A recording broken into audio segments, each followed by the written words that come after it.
Assalomu alaykum va rahmatullohi va barakatuh. Men shu Sohirni kelib chiqishini aytsam-da, Sohir ko'payib ketdi. Yosh bolalardan bu.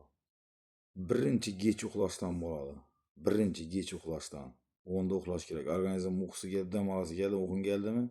Telefon chiqarib yotadilar, yoshlar ham, kattalar ham. Vaqtida uxlam. Oshqozon osti bezi shu onda uxlashi kerak, uxlamadi. Hamma organizm dam olish uchun o'zi uxun keladi, shu vaqtda uxlash kerak gapni qisqasi. Bize yosh bolalar necha onda uxlab deydi. Shu yosh bolalar Sohir bo'lganining sababi oshqozon osti bezi onda uxlamay telefon chiqarib o'tiravergandan keyin deb qarab ozanacha uyqusi kelib telefon ustiga tushib ketib yotadi ko'p odam. Telefon ko'rib keyin oxiri oshqozon osti bezi xoriydan ishlashni qo'yadi. Ikkinchi sababi noto'g'ri ovqatlanish. Dushkan vajin yeymiz. Ichakka borib singmay qoladi. Kech ovqatlanamiz. Ko'p ovqat yeymiz, ko'p ovqat yegandan keyin bag'ir filtr olmay qoladi. Filtr etolmagandan keyin o'tib ketadi, borib pochkaga boradi. Sohir.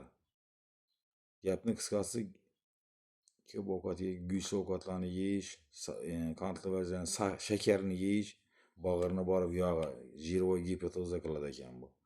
Bu yani yog' bosadi ekan. Yog' bosgandan keyin bag'ir ish yurmaydidan filtrga oxir bag'irda. Ish yurmaydidan o'tirib beradi. Yoqolmaydi o'zi. Yonadi deydi yog'ini.